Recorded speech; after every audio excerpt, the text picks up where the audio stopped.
Daily Brad Devotions. Today's reflection with Pastor Jeff Eliscopides. Good morning, Brad Jeff. Bring it on. Good morning, Brad Ted at Cha. Magandang umaga din po sa ating mga taga-subaybay. Yan. Morning. Okay, so we are now all ears para sa ating pinakamagandang balita ngayong araw na ito ng Martes. Yes, Brad Ted. Sandali lang at meron akong babatiin lang. Ayan, nag-message sa atin. Happy birthday, Elizabeth Rada. Ayan, taga-subaybay daw natin siya mula pa sa simula. At ang aking mga kaibigan si Lavina J.D. Castro, thank you for watching on their way to Laguna. Kwento ko lang ngayon, Brad Ted, dahil maraming busy, papasok ang taon, marami tayong ginagawa. And that's good. Kailangan po medyo abala tayo. Pero may konti lang akong paalala base dito sa kwento ng magkapatid na si Martha at si Mary. Mga tropa to ni Jesus eh. Kapatid din nila si Lazarus, yung binuhay niya. No? One time dumalo si Jesus sa bahay ng magkapatid and punong abala to si Martha. And syempre may bisita ka, punong abala and all. Habang si Mary nasa paanan ni Jesus, habang nagtuturo, ng mga katuruan niya, nakikinig lang si Mary. Now, at first glance, pag binasa mo to, ano namang problema, nakikinig lang yung si Mary kasi irereklamo mamaya to ni Martha, no? Well, nung panahon po na yon, yung mga babae, ang major role nila is really sa mga gawaing bahay. Hindi po sila parang entitled na maging matuto ng mga katuruan in terms of pagiging rabbi, yung matataas na pwesto tulad ng mga nakaupo sa harapan ni Jesus. Para kumbaga countercultural yung ginawa ni Mary na naupo siya sa paanan ng mga ni Jesus at ng kasama mga lalaki. Kaya nung napansin ni Martha, nagreklamo siya kay Jesus. Parang, Jesus, sabihan mo nga tong kapatid ko, ako abalang-abala, kanina pa ako naghahain dito, nagpatay ng tupa and all. Itong kapatid ko, walang ginawa kundi nakaupo dito lang sa tabi mo. And then maganda sinabi ni Jesus sa Lucas 10:41 hanggang 42. Ngunit sinabi ng Panginoon sa kanya, Martha, Martha, nababalisa ka at abalang-abala sa maraming bagay. Ngunit iisa lamang ang kailangan. Pinili ni Maria ang mabuti at ito'y hindi aalisin sa kanya. Sa Biblia po, pagka nakasulat, inulit yung salita, Jeff, ganyan. Ibig sabihin, makinig kang mabuti kasi mahalaga ito sasabihin ko. So si Jesus somehow, in a way, parang some sort of a rebuke. Okay, kay Martha, ang dami mong pinagkakaabalahan sa buhay and minsan nakaka-relate tayo, maaaring hindi naman yung kasalanan, hindi siya sin. Pero yan ba ay nagtataboy sa'yo sa focus mo kay Lord? Kasi minsan, marami tayong ginagawang mabubuting bagay, pero nasan ba si Lord dyan sa gitna ng ginagawa mo na yan? Okay? So, maaaring pinagsisilbihan natin si Lord in terms of busy tayo sa mga church community, church activity, and sakit minsan ng mga active sa church. Pero, si Jesus ba'y nagiging focus natin? Or are we trying to prove something sa sarili natin? Ito kasi si Maria, pinili niyang makinig. Yung sabi ni Jesus, isa lang kailangan. Yung nasa presensya lang kita. At yung pinili ng kapatid mo, hindi na pwedeng alisin sa kanya. Mari pong tayo, busy sa maraming bagay. Ang tanong lang, una, nandiyan may presensya ng Diyos. Pangalawa, yung bang pinili mo, pwedeng alisin sa'yo. I don't know, maring mataas ang karir mo sa trabaho, pero pag nag-retire ka, nandiyan pa rin ba yan? Pagka hindi ka na nilalatagan, hindi ka na sinasalud ng red carpet, hindi ka na sinasaluduhan, hindi ka na pinagtitimpla ng kape dahil retired ka na kahit pa naging vice president o president ka ng kumpanya. Pagka ba hindi ka na teacher, pagka hindi ka na lawyer, pag hindi ka na doktor, retired ka na. Yan bang pinupurso natin maaaring mawala sa atin in the future? I'm not saying wag kang magtrabaho ha.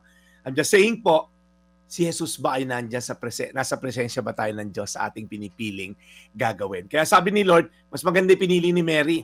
Nandito siya sa presensya ko at yung natututunan niya sa akin na ipapamuhay niya, hindi na pwedeng maalis sa kanya. So reminder lang po, despite sa busyness natin sa buhay, maring tanong natin, Lord, kasama ba kita dito sa pagiging abala ko? Lord, ikaw ba ay nasa kalagitnaan ko sa kabila ng pagiging busy ko dito sa mundo? Yung bang ginagawa natin may eternal impact po ba? O hanggang dito lang sa lupa at temporal lang. So, yan po yung mga ilang tanong na gusto kong iwan sa inyo. Hindi ko sinasabing mali yung ginagawa nyo. Siguro po mag-reflect tayo. Sobrang busy ako lately. Nasaan ba si Lord dito? Sobrang dami kong ginagawa. Minsan, napamura pa ako. Parang wala yata si Lord. Minsan, nasigawan ko pa yung gano'n. Minsan, nakapagawa pa ako ng illegal. Nag-compromise pa yung pananampalataya ko. Nandiyan ba si Lord? So ilan po yung tanong ko? Ulitin ko, Lucas 10:41-42. Ngunit sinabi ng Panginoon sa kanya, Martha, Martha, nababalisa at abalang-abala ka sa maraming bagay, ngunit isa lamang ang kailangan. Pinili ni Maria ang mabuti at hindi iaalisin sa kanya. Tayo manalangin, Panginoon, salamat sa kwento ng magkapatid na to. Maaring isa kami sa dalawa na to. Di ko alam kung sino kami rito, si Martha ba o si Mary. Pero Lord, minsan tumatawid kami kay Martha, masyadong abala, nakakalimutan ka namin. Minsan naman, nandito kami kay Mary at nag-enjoy kami sa presensya mo. So Lord, tulungan mo lang kami na piliin ang mga bagay na tatagal, eternal, at may kabuluhan. Salamat Lord sa kwento na to. Nawa ay magkaroon kami ng personal reflection sa mga bagay na pinagkakaabalahan namin.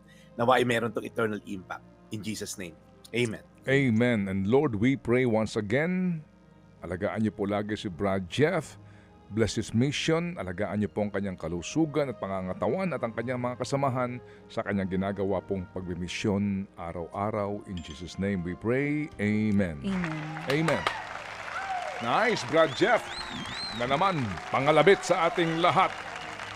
Amen. Salamat na marami, Brad, for always reminding us. Thank you. Thank you so much. Alright, sige. So, bukas ay... Uy, bisperas Birthday na ko ng na.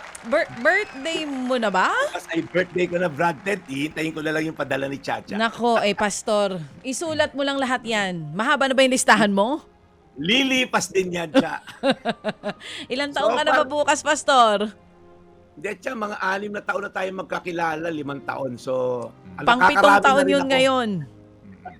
51 na si Brad Jeff bukas. Oh, wow. Galing. 51st Naalala ni Brad. birthday. Oo naman. Oo.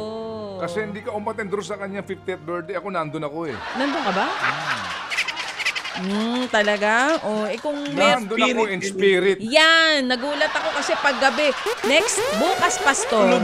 Next year. Kung magpa-party ka man bukas ng gabi. Next year, gawin mong lunchtime, nandun kami. Lunchtime. Lunchtime, magpapabuffet tayo dyan sa... Grabe, birthday mo na bukas, pastor. Alam mo naman tayo, tumatanda. Pero kahit ano pa mangyari, ang idol ko si Ted. Hindi Oo. na... Sige, ito na Hindi na dadagdagan yung 36 looks. Ito na kami. Ayan na. Sige. Ayan na. Pero, Brad Jeff, we are happy for you. Ano, di ba? Salamat, Brad Always. Jeff, sa iyong patuloy na paghahatid ng magandang balita. Sa totoo lang talaga, we appreciate ang iyong volunteerism na ginagawa sa ating programa para sa pagpapakalat ng pinakamagandang balita. And Amen. we wish Amen. you all the best sa iyong kaarawan. Bukas ba ay live ka o kasi dapat live. 'Yon, para merong mga message ang mga mahal mo sa buhay. Yan naman. Oo, hindi namin Live papaalam na sa iyo. live, Brad. Hindi namin papaalam sa iyo, meron kami sa iyo surprise. Ayan. Huwag mo sasabihin na meron tayong surprise para sa kanya, ha? Oo. Saan mo papadala Surprise yung cake? Yan, surprise cake. Nakakabahan ako sa mga ganyan ni Brad Ted. So, live na live tayo bukas, Brad Ted. Wala nang surprise kasi wala na sinabi. Hindi na sorpresa yun. Pag surprise, dapat secret. O sige, so Brad Jeff, salamat na marami. We'll catch you tomorrow. Thank you, Brad Ted. Si Ate Dina Aquino na nag-greet agad. Thank you, Ate Dina.